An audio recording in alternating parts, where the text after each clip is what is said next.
नमस्कार दोस्तों, जिया डिफेंस में आपका स्वागत है। दोस्तों, भारतीय सेना अपनी फायर पावर बढ़ाने के लिए डीआरडीओ द्वारा निर्मित indigenous self propelled air defence gun missile system से पुरानी तोपों को बदलना चाहती है।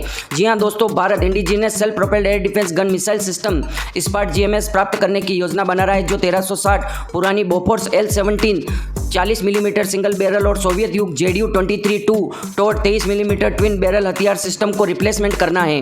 दोस्तों, भारतीय सेना एक स्वदेशी सिस्टम प्राप्त करने की इच्छुक है जो अधिक कुशल और प्रभावशाली हो, और 2013 में जब वैश्विक RFI जारी की गई थी तब इसके साथ विकसित किया जा रहा था। जब रक्षा मंत्री राजनाथ सिंह की अध्यक्षता में रक्षा अधिग्रहण परिषद DSC अगले सप्ताह नई दिल्ली की बैठक करेगी तो यह मुद्दा चर्चा के लिए मेज पर होगा।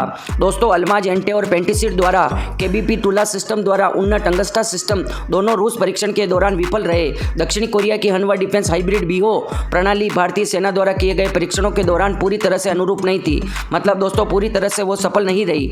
दोस्तों, एक अधिकारी ने कहा कि प्रस्तावों के लिए अनुरोध RFI में निर्धारित विनिर्देशों दोनों पक्षों द्वारा अधूरे हैं। दरअसल कोरियाई कंपनी के परीक्षण दौरान एकमात्र क्वालिफायर के रूप में उभरने के बाद रूसी मंत्रालय ने विभिन्न बैठकों में 2018 में अपनी चिंताओं को उठाया था। दोस्तों, रूस के दोनों सिस्टम परीक्षण में फेल हो गए। उसके बाद दोस्तों दक्षिण कोरिया की हनवा डिफेंस की K-30 BO का परीक्षण किया जा रहा था और रशिया को लग रहा था कि यह पास हो जाएगी। तो दोस्तों, रशिया ने ऑब्जेक्शन उठाया कि हमारा सिस्टम नया है और यह सिस्टम पुराना है, आप हमारे सिस्टम को छोड़कर इस सिस्टम को कैसे ले सकते हो। दोस्तों, फाइनेंशियल एक्सप्रेस ऑनलाइन ने पिछले साल नवंबर में रिपोर्ट दी थी कि रूसी पक्ष इस मुद्दे को तब उठाएगा जब रक्षा मंत्री राजनाथ सिंह रशिया का दौरा करेंगे। दोस्तों, वरिष्ठ अधिकारी ने कहा हनवा डिफेंस की योग्यता पर फिर से विचार किया जा रहा है क्योंकि कुछ चिंताएं हैं कि यह पूरी तरह से अनुपालन नहीं करता। मतलब दोस्तों, यह पूरी तरह से परीक्षण में सफल नहीं रहा है अभी तक। रक्षा मंत्रालय मिनिस्ट्री ऑफ डिफेंस को दक्षिण कोरियाई कंपनी के खिलाफ कई प्रस्तुतियां दी गई और गैर अनुपालन से संबंधित मुद्दों को ध्यान दिलाया गया। दोस्तों, 5 प्रारंभिक बोलीदाताओं में से एक रूसी और दक्षिण कोरियाई कंपनी ने परीक्षण की जगह बनाई थी। 2 रूसी कंपनी थी और एक दक्षिण कोरियाई की कंपनी थी, लेकिन दोनों रूसी कंपनियां ट्रायल में फेल हो गई और अब सिंगल वेंडर डील है। करीब दोस्तों $3 अरब के इस सौदे में सूत्रों के मुताबिक कोरियाई कंपनी द्वारा पेश किया जा रहा सिस्टम एक पीढ़ी पुराना है। इसे तुरंत अपग्रेड करने की जरूरत है। पेश किए जा रहे उपकरण स्पष्ट रूप से सभी आवश्यकताओं को पूरा नहीं करते हैं, जैसा कि RFI में उल्लेख किया गया है, जो स्पष्ट रूप से अनिवार्य करता है कि बंदूकों को रेडार द्वारा कंट्रोल करने की आवश्यकता है। दोस्तों, K-30 BO flying tigers twin 30 millimetre short range mobile self propelled anti aircraft system Hanwha defence के साथ बड़ा मुद्दा यह है कि इसमें RFI में आवश्यक फायर कंट्रोल रेडार नहीं है। कंपनी ने 2D डॉपलर रेडार की पेशकश की है जो RFI के अनुसार नहीं है। इसके पास क्या है और यह केवल अच्छे मौसम के दौरान लक्ष्य को ट्रैक कर सकता है, और यह न केवल पुराना है बल्कि एक पीढ़ी पुराना है।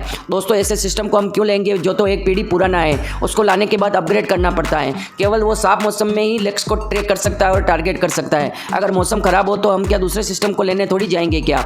इसलिए दोस्तों, KBP टूला सिस्टम द्वारा तैयार किया गया रूसी पेंटिसिड नई पीढ़ी का है और ड्रोन सहित छोटी वस्तुओं को उठाने की क्षमता के साथ 3D रेडार से भी लैस है, लेकिन इसमें 30 डिग्री ग्रेडियंट टेस्ट को पास नहीं किया है। दोस्तों, इसके बजाय जो रूसी पेंटिसिड सिस्टम है यह उससे ज़्यादा अपग्रेड और नई पीढ़ी का है, पर दोस्तों ये इसमें 3D रेडार से भी लैस है, पर दोस्तों ये 30 डिग्री के ग्रेडियंट टेस्ट परीक्षण में फेल हो गया है। तो दोस्तों, भारत के RFI के अनुसार सिस्टम सभी परीक्षण में पास होगा तभी भारतीय सेना उसको लेगी। दोस्तों, वैश्विक RFI 2013 में जारी की गई थी और तब भारतीय सेना ने दक्षिण कोरिया की हनवा डिफेंस हाइब्रिड BO सिस्टम और 2 रूसी कंपनियों सहित 3 कंपनियों को शॉर्टलिस्ट किया था। अल्माज एंटे की उन्नत टंगस्टा सिस्टम और KBP टूला की पेंटिसिड सिस्टम। दोस्तों, भारतीय सेना क्या चाहती है? भारतीय सेना RFI जारी करने के समय ही बंदूक और मिसाइल दोनों की तलाश में है। इन्हें या तो एक या अलग उच्च गतिशील वाहनों पर लगाया जा सकता है। दोस्तों, बंदूक और साथ ही मिसाइल दोनों में यह क्षमता होनी चाहिए जो इसे फायर कंट्रोल रडार के साथ बिना एक साथ या स्वतंत्र रूप से हवाई लक्ष्यों को भेजने की अनुमति देता है। योजना 5 रेजिमेंट खरीदने की है। इनमें गन मिसाइल सिस्टम समेत 104 यूनिट होंगे। दोस्तों, ये 4928 मिसाइलें और 1,72,260 राउंड गोला बारूद के साथ आएंगे। यदि और जब अनुबंध पर हस्ताक्षर किए जाता है तो कंपनी को पूरी तरह से रखरखाव टेक्नोलॉजी राज्य के स्वामित्व वाले आयुध निर्माण बोर्ड को ट्रांसफर करनी होगी। दोस्तों, अगर किसी भी कंपनी को पास किया जाता है तो उस कंपनी को भारत की कंपनी को टेक्नोलॉजी ट्रांसफर करनी होगी और साथ में मिलकर स्वदेशी रूप से मेक इन इंडिया के तहत भारत में ही निर्माण किया जाएगा इस सिस्टम को।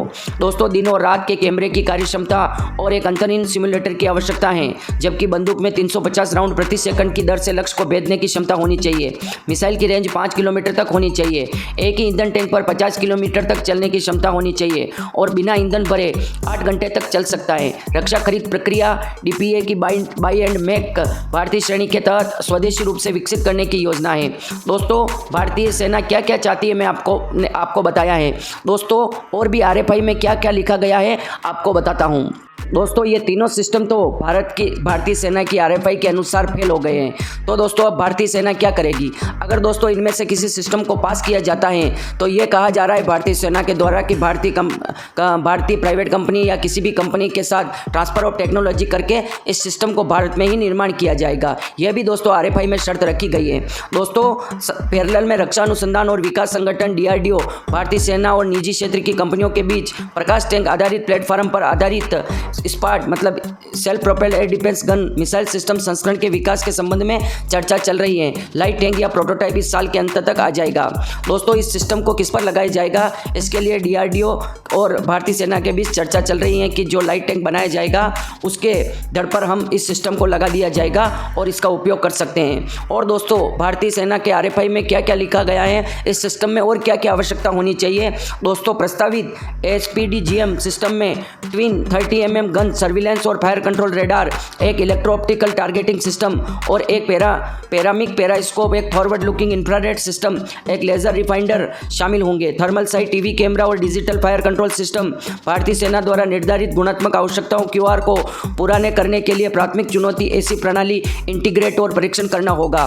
दोस्तों, भारतीय सेना का कहना है कि ये सभी सिस्टम होने चाहिए और ये सभी रडार उस सिस्टम में होने चाहिए, तभी भारतीय सेना इसको पास करेगी। दोस्तों, एक बार जब भारतीय सेना और DRDO के बीच चर्चा समाप्त हो जाएगी तो रक्षा मंत्रालय MOD ministry of defence SPAD-GMS प्रणाली के विकास के लिए धन आवंटित कर सकता है। रिट्रीट को छोड़ने और K-30 प्रणाली के साथ आगे नहीं बढ़ने का निर्णय जो अनुबंध हासिल करने के करीब था। भ्रष्टाचार के आरोप और सभी वांछित मापदंडों को पूरा करने में प्रणाली की विफलता के बारे में चिंताओं में निहित है। इसके अतिरिक्त ऐसे गंभीर आरोप है कि K-30 प्रणाली पुराना है। दोस्तों, पहले रशियन जो 2 सिस्टम थे उनके बजाय दोस्तों दक्षिण कोरिया के K-30BO को पास किया गया था, पर दोस्तों उस पर इल्जाम लगे कि वो पूरे भ्रष्टाचार से युक्त है। उसके अलावा दोस्तों वो अपग्रेड नहीं है, नए ज़माने का नहीं है, वो दोस्तों एक पीढ़ी पुराना है। तो ऐसे सिस्टम को लेके हम क्या करेंगे, और उसमें बहुत सारी कमियां थी। तो दोस्तों, फिर भारतीय सेना और DRDO ने निर्णय लिया कि हम लाइट टैंक आधारित self propelled air defence gun missile system का निर्माण खुद ही करेंगे स्वदेशी रूप से, मेक इन इंडिया के तहत। तो दोस्तों, भारत अब इतना सक्षम हो चुका है कि भारत की आवश्यकताओं जिस प्रकार से दोस्तों भारतीय सेना ने RFI जारी की, मुझे हंसी आ रही कि कोई भी कंट्री, यहाँ तक कि अमेरिका जैसी कंट्री भी उन आवश्यकताओं की पूर्ति नहीं कर सकता। इसलिए दोस्तों इस तरह के सिस्टम को इंडिजिनस ही निर्माण किया जाएगा। आपकी क्या राय है दोस्तों, कमेंट बॉक्स में जरूर लिखें। जय हिंद, जय भारत।